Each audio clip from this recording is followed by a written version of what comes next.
A notícia bomba desta sexta-feira é a Operação Lava Jato de São Paulo contra o senador José Serra. Me permitam estranhar. Sabe qual é a acusação contra o ex-governador de São Paulo? Ele governou em 2007 a 2010, que nos anos de 2007 e 2006 a 2007, ele se valeu do seu cargo e de sua influência política para receber da Odebrecht pagamentos indevidos em troca de benefícios relacionados ao Rodoanel Sul. Sempre houve essa suspeita com relação ao Rodoanel. Mas 2006, 14 anos atrás, só agora, a Lava Jato de São Paulo se tocou de que deveria denunciar o senador José Serra. Quanta água já rolou por baixo dessa ponte? A acusação agora, hoje estão nas ruas para fazer diligências, não tem mandado de prisão, mas tem de busca e apreensão. Policiais federais, por ordem da Lava Jato aqui de São Paulo, que é uma das menos atuantes da República de Curitiba. E eu vejo uma coincidência nisso. Ontem, com exclusividade do Jornal da Bandeirante Gente, reapareceu à vida pública brasileira o ex-presidente Lula, que não poupou críticas, como sempre vem fazendo, à Operação Lava Jato, inconformado com a punição que ele recebeu, principalmente com a prisão, em que ele esteve afastado do convívio social por 580 dias. E ele, mais uma vez, desferiu ataques contra a Operação Lava Jato. No dia seguinte, a Lava Jato de São Paulo desfere essa operação? É muita coincidência, não? Por enquanto é isso aqui. Bom dia, Thaís. Bom dia, José Paulo de Andrade, Pedro Campos, Cláudio Humberto, ouvintes aqui do Jornal Gente da Rádio Bandeirantes. Agora, em relação à corrupção, não é? É claro que às vezes demora para que se consiga puxar ali o fio da meada do fluxo do dinheiro, né? Então, em alguns casos, a gente teve uma demora maior para a chegada da investigação do que em outros. É claro que isso aqui é uma investigação. Ainda tem muita coisa para correr, 14 anos, Thaís. Mas antes tarde do que nunca, viu, Zé Paulo? Hein? Mas já até prescreveu, já tem crime aí que prescreve nesse período. O Pedro pode falar melhor do que eu. Zé, tem um critério temporal aí que eu acho que tem que ser colocado aqui para o nosso ouvinte, porque o papel do jornalista é fazer questionamentos, né? Como que o Serra interferiu nas obras do Rodoanel se entre 2006 e 2007 ele não era governador do estado de São Paulo? Eu lembro muito bem, o Serra foi eleito em 2004 prefeito da cidade de São Paulo. Ele fez que nem o Dória. Ele ficou um ano e um pouquinho na prefeitura de 2006. Em março de 2006, não lembro exatamente o dia, deve ter sido dia 31 de março, ele deixou a prefeitura. Eu estava lá como repórter da Rádio Bandeirantes. Ele deixou a prefeitura e a grande questionamento era, será que ele ficou até o último dia para decidir? Decidiu na última hora e decidiu renunciar então ao cargo de prefeito para concorrer ou a governador do estado ou a presidente da república. Vocês devem se lembrar dessa polêmica toda. O PSDB não sabia que candidato ia lançar. Se lançaria Alckmin, Serra ou Aécio Neves. Estavam os três no páreo para saber. No fim das contas, quem saiu candidato foi o ex-governador Geraldo Alckmin, que depois perdeu a eleição para Dilma Rousseff. O candidato José Serra, então, ele passou o ano de 2016 praticamente inteiro fazendo campanha para o governo do estado, porque como o Serra foi o candidato do PSDB, ele foi a presidência da República, ele foi o candidato tucano ao governo do estado de São Paulo. Então tem um critério temporal que precisa ser explicado pela força-tarefa, né? Como que alguém que era candidato na época já estava, de alguma forma, lavando dinheiro de obras do Rodoanel? Isso, para mim, ainda não está claro. E tem outras questões. Muito bom dia a todos. Bom dia, Zé Paulo. Bom dia, Cláudio. Bom dia, Thaís Freitas. Bom dia, Pedro Campos. Olha, tem uma questão, tem algumas questões que precisam ser explicadas, né? É curioso porque o Ministério Público Federal anunciou a operação contra José Serra e sua filha hoje e também anunciou que o denunciou à Justiça Federal por esses crimes. Ora, se o Ministério Público estava tão convicto da responsabilização, né, da responsabilidade do senador nesses crimes, e o denunciou, tudo bem, né, isso tem que ser denunciado mesmo, por que a operação? Eu não consigo compreender como é que pode ser útil o cumprimento de mandados de busca e apreensão 14 anos depois dos alegados crimes. É meio estranho mesmo, né? Outra coisa estranha é essa investigação correr em segredo de justiça. Por que segredo? Por que sigilo? Trata-se de um senador da República, é homem público, não é? O dinheiro que se eventualmente tenha sido roubado é dinheiro público. Nós temos o direito de saber claramente, afinal de contas, o que enfim, o que se passa nessa investigação. Agora, é também curioso que, embora ressalvem sempre, né, os investigadores que essa investigação está sob sigilo, eles contaram todos os detalhes que a envolve, o que é também bom. Para nós, eu acho que é bom para o povo brasileiro ter o direito de saber. Olha, colocando aqui mais dados a respeito dessa Operação Lava Jato, que foi divulgado até agora pelo Ministério Público. Se fala no bloqueio de 40 milhões de reais numa conta da Suíça, bloqueio que foi obtido pelo Ministério Público junto à Justiça Federal, contas da filha de José Serra que seriam usadas para ocultar esse dinheiro que teria sido fruto de propina da Odebrecht. A repórter Bruna Barbosa, ao vivo aqui com a gente no estúdio da Rádio Bandeirantes, com mais informações a respeito dessa investigação, né, Bruna? Bom dia. Bom dia, Thaís. Bom dia a todos que nos acompanham, a todos na mesa. Olha, Verônica Allende Serra, filha de José Serra, envolvida nesse esquema com o pai. Então, o que a gente tem de informação fornecida pelo Ministério Público, essa propina era recebida pela Odebrecht, dinheiro pago pela empreiteira por meio de uma rede de empresas no exterior para que o proveito não fosse detectado pelos órgãos de controle. Essa investigação aponta que Verônica é peça fundamental, aliada de José Serra nesse processo de recebimento do dinheiro no exterior. Os dois teriam constituído essas empresas com os nomes ocultados para receber o pagamento da Odebrecht. Todo o dinheiro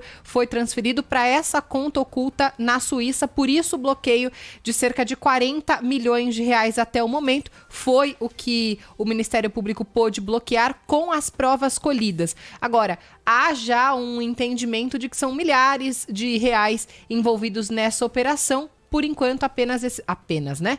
40 milhões de reais já bloqueados numa conta da Suíça. Lembro que esses mandados de busca e apreensão ainda estão sendo cumpridos aqui em São Paulo e no Rio de Janeiro, Thaís. Eu acho muita coincidência, viu? O Lula dá entrevista num dia desancando com a Lava Jato e no dia seguinte a Lava Jato São Paulo, que foi das menos atuantes nessas operações todas, venha com essa acusação 14 anos depois. Se for assim, a corrupção nunca vai acabar no Brasil. E lá no Rio de Janeiro temos a informação de que o Índio da Costa, que foi candidato a vice na chapa de José Serra, né? Ele foi preso, mas a acusação contra ele não tem nada a ver com o Odebrecht, tem a ver com fraudes no correio. Mas olha, onde mexe, aparece, né, Cláudio Humberto? Exatamente. E tem mais que investigar mesmo, tem que ir a fundo, mesmo que demore muito tempo, né? É tudo muito estranho, você está certo, é estranho mesmo que uma operação de busca e apreensão seja deflagrada por crimes que teriam sido praticados 14 anos atrás, né? Agora, uma operação como essa exige planejamento, exige orçamento, exige uma série de coisas, demanda uma série de coisas que não pode ser deflagrado de um dia para o outro, né? Então, assim, eu acho que é coincidência mesmo o fato de a operação ser deflagrada hoje, no dia seguinte à entrevista do ex-presidente do ex-presidente Lula, que, aliás, com todo respeito, a voz do Lula na entrevista parecia saindo das catacumbas. Eu fiquei muito, muito impressionado como o ex-presidente virou uma figura rancorosa, né, com um discurso velho, antiquado, decadente, né, mostrando-se inclusive rasgando a sua própria história, né, ofendendo a sua própria história. Uma pessoa que, ao fim e ao cabo, a essa altura da vida, mal se dá conta de que, afinal de contas, ele é um dos raros políticos brasileiros, ladrão, transitado em julgado, né? Ele já foi condenado 2 vezes, já cumpriu uma das penas, tem outros 7 processos pela frente, todos envolvendo corrupção, organização criminosa, enfim, lavagem de dinheiro e tantas coisas. E ele continuou naquela história de tentar desqualificar quem o investiga e quem o julga. Essa coisa de partir para cima do coordenador da Lava Jato, lá, o Dallagnol, de ofender o juiz Sérgio Moro, etc. e tal, ele pensa que nós todos somos bestas, né? Como se o Moro tivesse sido responsável pelas condenações dele, por exemplo, no Tribunal Regional Federal da 4ª Região, condenação dele no Superior Tribunal de Justiça. Quer dizer, ele foi condenado porque foi considerado culpado pela Justiça e teve, inclusive, todo direito à ampla defesa. Essa tentativa de desqualificar a Justiça e o Ministério Público é absolutamente indevida e extemporânea, mas é uma prática antiga, né, do Lula, que ele introduziu, inclusive, no seu governo, no PT e nos seus governos, que é o de desqualificar quem o critica, desqualificar quem o acusa, quem o denuncia e também quem o julga. Era de se esperar, não é, Cláudio, que ele batesse forte na Lava Jato. Agora, além dessa entrevista concedida ontem pelo ex-presidente Lula, há outros elementos envolvendo recentemente a Operação Lava Jato, aquela operação, entre aspas, de fiscalização que foi feita na semana passada pela PGR em Curitiba.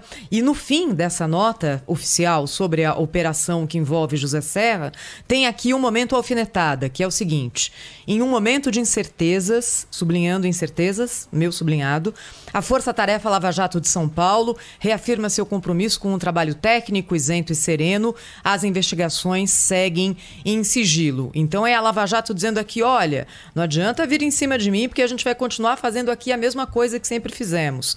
O que a PGR tem dito é que não pode haver um organismo autônomo dentro do próprio Ministério Público, como em alguns momentos, aparentemente, a força-tarefa da Lava Jato se transformou. Então, tem essa queda de braço aqui que deriva lá da queda do ministro Sérgio Moro do Ministério da Justiça também, né? Você sabe que você tocou num ponto que eu acho, Thaís, que você acertou também. Viu, Zé? Eu tenho a impressão que essa operação pode ser mais uma resposta a esse episódio aí, esse conflito, né, sobre o qual o Pedro tem ótimas informações, é o conflito entre a Força Tarefa e a Procuradoria-Geral da União. A Força Tarefa e o chefe deles, o chefe do Ministério Público da União, e inclui o MPF também, que é o Procurador-Geral Augusto Aras. Eu tenho a impressão que talvez isso sim que não terá sido... coincidiu tudo, né, Cláudio? Foi muita coincidência. Agora, o Pedro acompanha mais de perto esses assuntos aí da Justiça. Qual foi a última operação da Lava Jato de São Paulo? Pedro, você lembra disso? Acho que foi aquela na Odebrecht, né? Há quanto tempo isso? Faz tempo, já uns 3 né? meses. A Maju vai checar pra gente aí, mas faz tempo. É o que eu concordo com o que vocês disseram aí, Zé Paulo. É muito estranho, né? E o papel nosso aqui é de estranhar e apontar, né, pro ouvinte, né? Não comprar as versões que chegam aqui diretamente do Ministério Público Federal, fazer os questionamentos necessários. O que você disse a respeito do tempo que se passou nessa investigação, né? Tem um velho ditado na polícia que diz que o tempo que passa é a verdade que foge. E nesse caso aí a verdade já está escondida, porque ninguém vai descobrir 14 anos depois um esquema desse de lavagem de dinheiro. Tem o critério temporal e tem sim o que você disse, né? Essa entrevista ontem importante, concedida pelo ex-presidente Lula à Rádio Bandeirantes, depois de muito tempo, críticas duras, esperadas, claro. É a versão dele, não é a nossa versão. Isso tem que ficar muito claro para o ouvinte da Rádio Bandeirantes. Nós estamos ouvindo aqui todos os lados. Perguntamos para o presidente Temer sobre as denúncias contra ele, né? O ex-presidente Lula já foi condenado pela justiça. Perguntamos para o presidente Collor aqui. Perguntamos ou não perguntamos para ele? Né? E o objetivo dessa série de reportagens, esperamos poder ouvir também os outros ex-presidentes da República que não falaram com a gente ainda, é ouvi-los, saber a experiência que eles têm. E claro que eles vão aproveitar para falar sobre os assuntos que lhe interessam, né? E cabe a nós conduzir essa entrevista para que não fique apenas uma entrevista monotemática. E foi isso que a gente procurou fazer aí pelo menos nesses 3 episódios em que já ouvimos Collor, Temer e Lula. Agora, eu comemoro o fato de que investigações ainda estejam ocorrendo. São investigações, a gente tem que colocar bem claro aqui. Ninguém foi condenado, ninguém foi preso. É o que disse o Pedro. Zé Paulo, quanto a gente falou sobre desvio de dinheiro, de verbas do Rodoanel? No caso do ex-prefeito Paulo Maluf, demorou décadas para que chegasse a ele, né? Então, o Paulo Preto estava à mão. Será que não foi denúncia do Paulo Preto isso aí? Não foi denúncia do Paulo Preto? Pode ser. Porque ele estava muito por dentro. Eu nunca lamento investigação. Acho que é muito errado. Mas não tanto tempo depois, o Thaís. Mas o tempo não prescreve, né? Mas olha, prescreve, claro que prescreve. Depende. É melhor que ocorra assim do que a gente tá aqui cobrando do Ministério Público que não fez a investigação. Concordo com o Imagina, daqui a pouco a gente estaria aqui. Vem cá, cadê aquela investigação contra o Serra? Não anda não, né? É bom. Cobramos, hein, Cláudio? Cobramos muito isso aqui ao longo de muito tempo aí. Então, mais tarde do que nunca. Eu acho que é correto fazer, né? Agora, o que é estranho é que tenha sido deflagrada uma operação. Para mim, uma das coisas mais estranhas disso é que 14 anos depois vem uma operação de busca e apreensão e coincide com a denúncia já feita. Tem uma coisa que você falou que eu esqueci de comentar aqui, né, Cláudio? Sobre aquilo que a gente falou outro dia do bastidor da Lava Jato, né? O Ministério Público Federal está fervendo porque o Procurador-Geral da República quer colocar ordem nas forças-tarefas. Ele quer um regramento para esse tipo de operação. Justamente para que não aconteça essa suspeita que há no ar de que quando a força-tarefa da Lava Jato perde força, de uma forma política, né, os seus integrantes possam fazer uma operação para ganhar a opinião pública e para que todos possam fortalecer a ideia de que é necessário continuar. Operação policial tem que ter data para acabar também. Não pode ser uma operação eterna. Nós vamos ficar com a Lava Jato até quando? Ela trouxe benefícios para o país,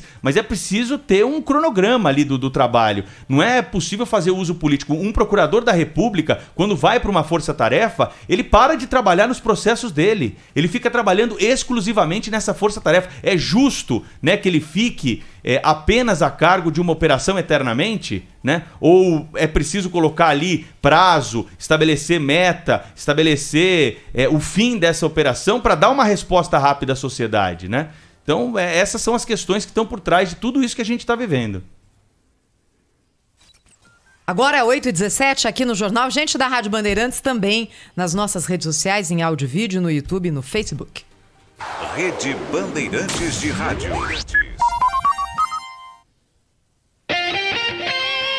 Esta meia hora tem o apoio de Sul América. O cuidado nos une. Cuide de quem você ama.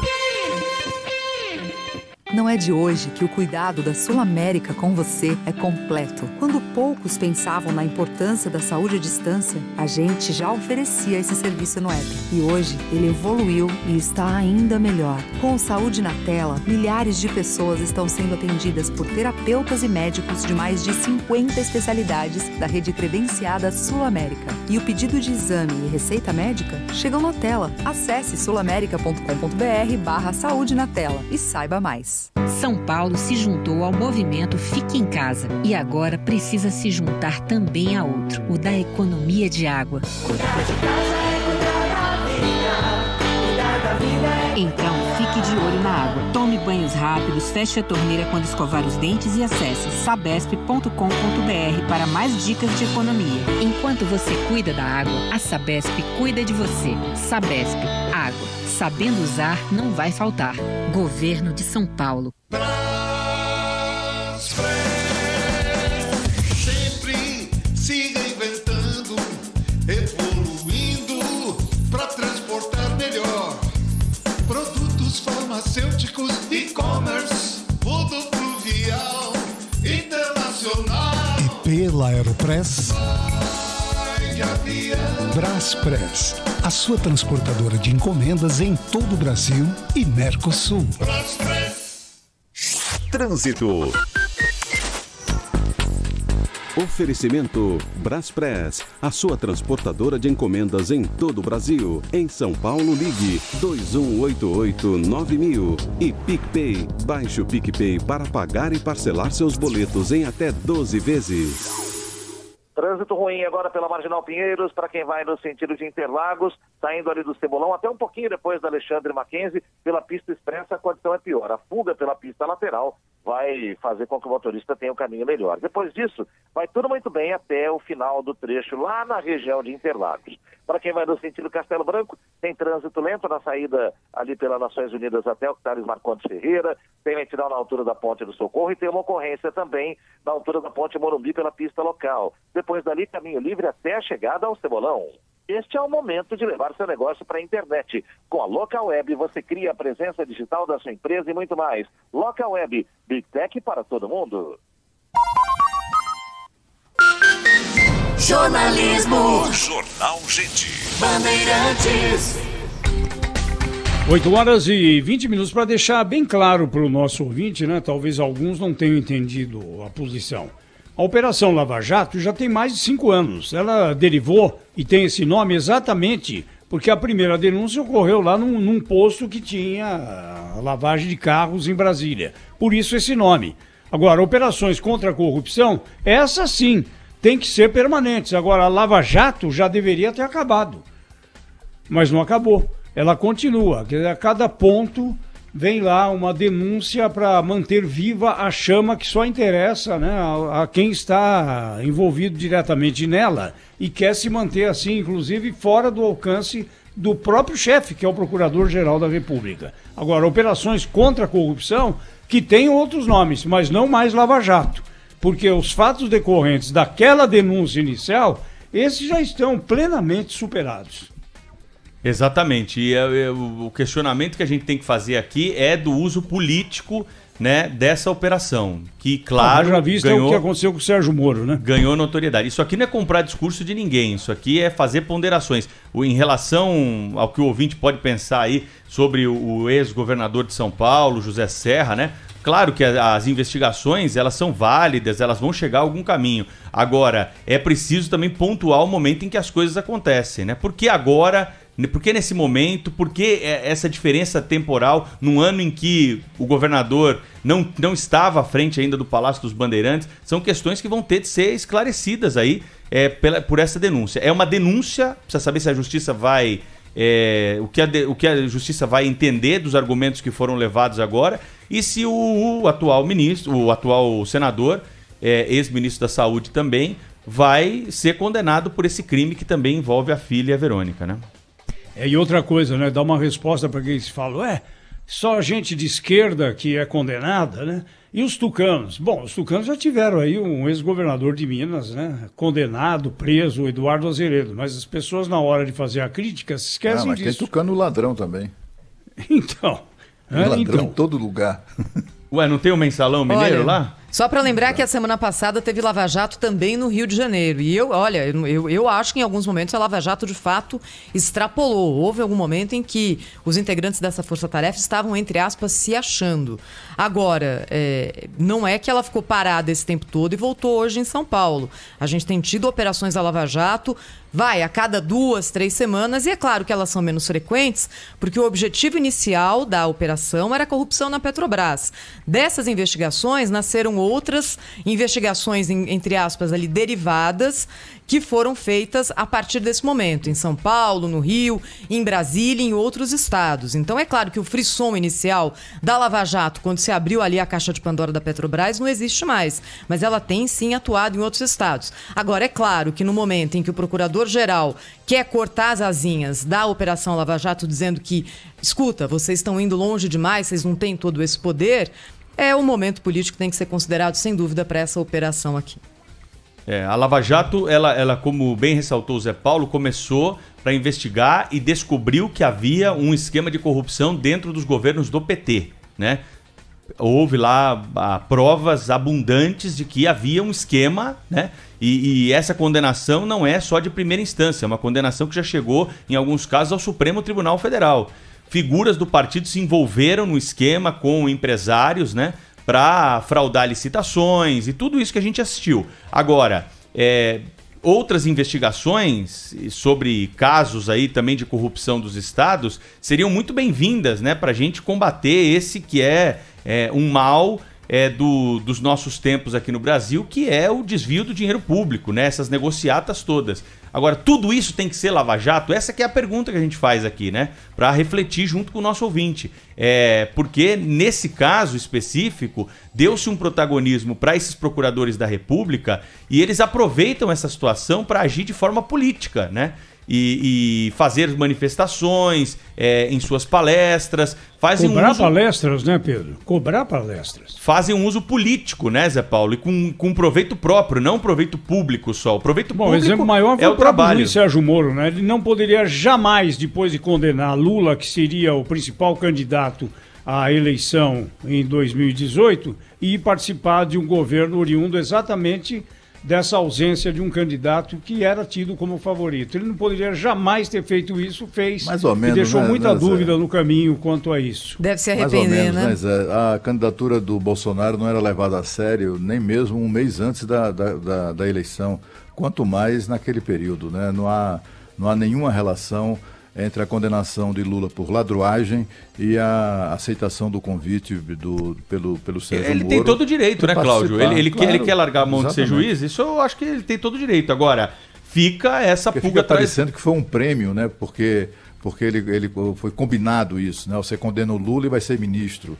Ora, a candidatura do Bolsonaro, se ele fosse candidato à reeleição, já não era levado a sério, muito menos a presidente da República. Ele não deu bola pro Bolsonaro naquele episódio do aeroporto lá, lembra? Que o Bolsonaro foi cumprimentá-lo, ele virou as costas pro Bolsonaro, né? O Bolsonaro queria, de alguma forma, ali tirar uma casquinha da proximidade com o Moro, mostrar uma proximidade com o Moro virou as costas para ele e saiu andando, né? Mas acho que aí a fama subiu a cabeça, né, Pedro?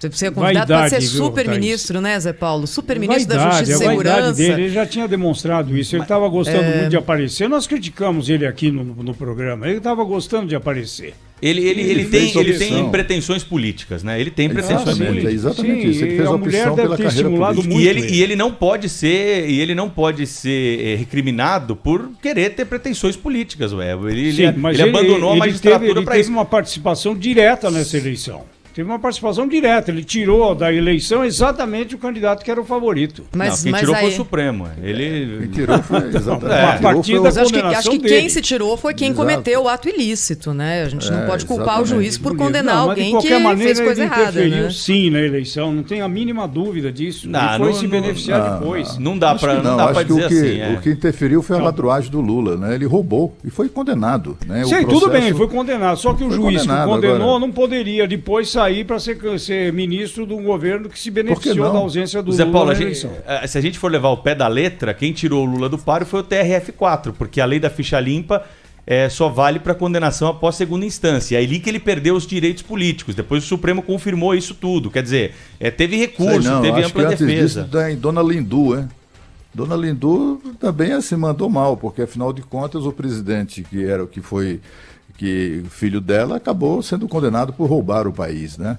Então, Dona Lindu, será que ela pode ser... Enfim, eu acho que essas contingências aí do tempo são coincidências mesmo, né? O Bolsonaro se beneficiou da ausência do Lula do processo eleitoral, mas será que o Lula venceria mesmo? Né? É de se pensar. O Lula desgastado como estava, sobretudo em razão dos processos de corrupção a que responde ou respondia já, e o governo trágico que ele elegeu da sua sucessora, será que isso não dá para saber? Não dá para saber. Não dá para misturar justiça com política. Eu me lembro sempre aqui do Francisco Rezec, que tirou o Silvio Santos da disputa de 1989, porque era uma ameaça à candidatura Collor de Mello. Ele tirou o Silvio Santos, tinha problemas do partido, que o Silvio Santos se lançaria candidato, e depois ele aceitou ser ministro do governo Collor. Também achei ali antiético. E como acho antiético o que fez o Sérgio Moro. Mas acho que são circunstâncias diferentes, né, Zé Paulo? O Sérgio Moro não poderia não julgar Lula, porque ele estava ali para isso, né? Ele poderia prevaricar, não é? Ele tocava, essa investigação era feita pela Força Tarefa, ele era o juiz. Ele até dirigiu as investigações, né, Thaís? Esse é o ponto aí que foi... Isso é o que saiu depois naqueles áudios da Intercept. Claro. E, enfim, isso ainda está sob investigação. Em alguns momentos, acho que fica claro que, de fato, houve extrapolação, mas isso não elimina o crime que foi cometido, porque, como disse o Pedro, né, Zé, a decisão não foi uma decisão de primeira instância. O presidente Lula, ele foca no Sérgio Moro, porque para ele é importante ter um inimigo para colocar ali como contraponto. Quando fala desafio a um debate, mas o julgamento não foi do Sérgio Moro. A primeira condenação, sim, depois teve segunda instância, depois teve o pleno do tribunal e no outro inquérito, que é o inquérito do sítio de Atibaia, Sérgio Moro já não era juiz, foi aquela outra juíza, Gabriela, né, que deu a primeira sentença. Então, acho que é muito mais ali uma questão retórica do ex-presidente Lula do que uma circunstância de fato. Ele não vai dizer nunca, confesso que roubei. Ele jamais dirá isso, né? Tem um detalhe importante também, né, nesse enredo todo, que é a questão da quarentena, né? A gente está vivendo o momento da quarentena do coronavírus. A gente até esquece, né, Pedro? Mas essa quarentena, ela não é prevista em lei, né? Há algumas circunstâncias para se definir quarentena, né? Mas eu acredito que uma autoridade, né, do porte do que ganhou o juiz Sérgio Moro, ele deveria ter respeitado uma quarentena ética ali para seguir na vida política. Ele tem todo o direito, repito aqui, de ser candidato ao que ele pretender, né? Mas não vai ser fácil, hein, Pedro? Porque ele se queimou com ali o foco principal do eleitorado dele, Você vê o Joaquim Barbosa. Vamos lembrar de outro caso importante de magistrado que resolveu, né, ensaiar aí uma candidatura. Joaquim Barbosa saiu do Supremo, ficou um tempo fora, depois ensaiou uma candidatura para a presidência que não vingou, ou desistiu. Não pegou, né? Não pegou. Não pegou. Talvez esse tempo, nessa quarentena, tenha sido importante para a queda da popularidade dele. O Moro pode ter observado isso e falou, olha, você fica aí no ostracismo um tempo, some e perde a popularidade que você tem. Vocês lembram a popularidade que o Joaquim Barbosa tinha na época do Mensalão, depois que ele denunciou toda a quadrilha.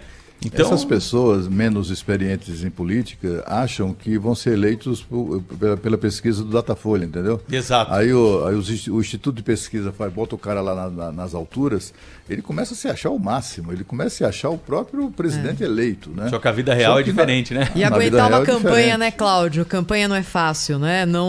Porque numa campanha você tem ali muita coisa sendo colocada em debate, não é? Quem diz, Zé Paulo, que treino é treino, jogo é jogo, né? É exatamente isso. No caso do ex-ministro Sérgio Moro, ele se queimou.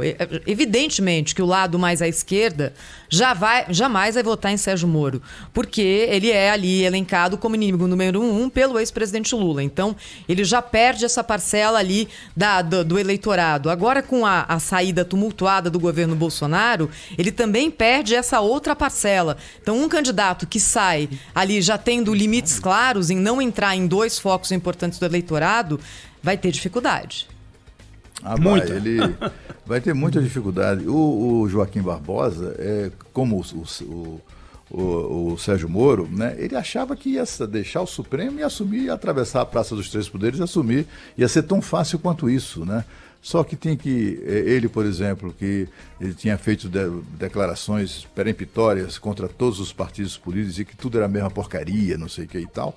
De repente ele se lembrou, depois de deixar o Supremo, que para ingressar na vida pública ele ia ter que se filiar a uma daquelas porcarias, né? Ele ia ter que sentar e conversar. Se filiou ao PSB, lembra, Cláudio? Ao Partido Socialista Brasileiro, né?